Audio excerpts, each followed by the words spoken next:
Hey everybody, my name is Ryan, and today I'm doing a review on the Apple Watch for surfing. Swimming can be kind of mixed in there as well, but I got this device about 4 months ago, so it's the Apple Watch 11. It's slimmer than the Ultra, which is it has GPS and is rated for water up to 100 meters. This one is actually rated only for 6 meters deep. Thought it was interesting because I've always thought like, man, it'd be cool to have more information like surfing with a watch. And so I went ahead and did that the other week and wanted to share my experience. So here's the breakdown. I'm gonna say my experience surfing with the watch. For preface, like I took this cover off because I was afraid. So I have a protective cover. I took that off because I was afraid a wave would wash that away. I used a watch band that has a buckle. I used this one buckle and a clasp because I was like, oh, it'd be kind of a dumb investment to have your have your watch just float away. I think, yeah, the takeaways from it, my experience, I mean, it was cool. I was like, oh man, look, I can see my heart rate. I could see I was tracking strokes through the fitness app. What happens is that when you go in the water, it has a quote unquote water lock that apparently seals off the speaker. So again, I think some of my excitement, I was like, oh, I'm gonna like play some music while I'm out in the surf or something, just for novelty factor. But fortunately, a lot of the functionality did kind of cut out. That was a little disappointing. Other pieces of the watch, you can see whatever is listed on the face of the watch while you're swimming. That changes to the fitness tracker. So it gives you time, like how long you've been out there. So that's helpful, and the time on the watch. It also will give you the water temperature. Unfortunately, it did not continue. The other functionality, which I had hoped and expected to use, was stopped once you enter the water lock mode, and so so that was a problem. For swimming, it does have more advanced functions, so I switched it to swimming when I was out there too.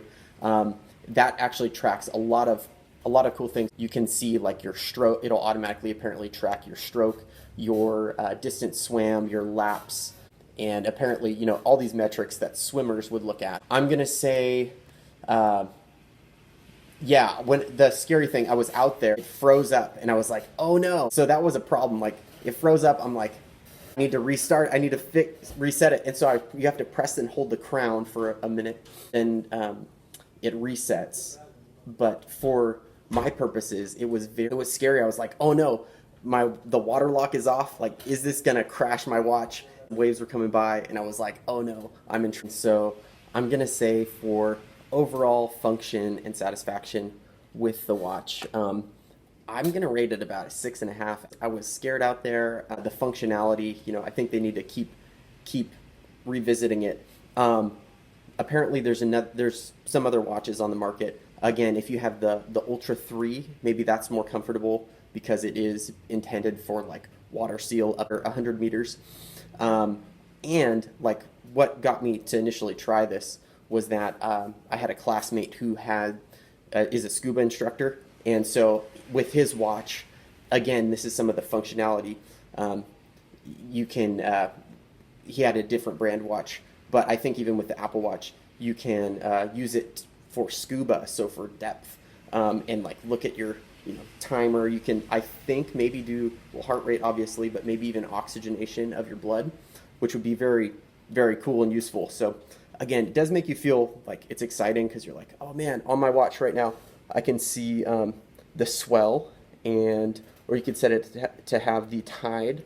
So that is very cool when you're out of the water. But when you're in the water, the functionality is pretty limited. Other factor is if you have GPS. Apparently, you can set it to track where you swim, where you surf to. There's also other apps. There's an app called Dawn Patrol, which I'm thinking of checking out. That would like give you information on the waves, how many you ride, how many sets, and how much wave time, your speed, stuff like that. Have to have the full package, like GPS and everything set on here. So it's just kind of a risky thing for me. I might use a Casio or wait until later until there's more benefit, and maybe you can play a song while you're out there or make a phone call, like that would be cool. And so just that's my take.